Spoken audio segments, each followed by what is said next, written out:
This tutorial review will show you how to minimize YouTube video on iPhone. YouTube doesn't provide any built-in feature to minimize YouTube video on your iPhone background. But here is a little trick you can follow to minimize your YouTube.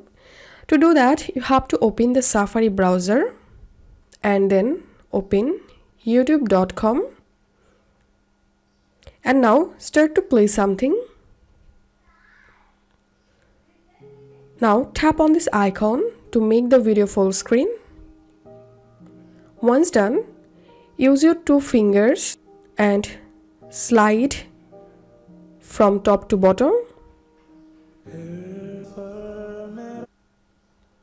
And then the music will add here. Now tap on it, and as you can see, the YouTube is playing on my iPhone background. And from here you can pause the video, you can increase or decrease the video sound from here. So this is how we can do it.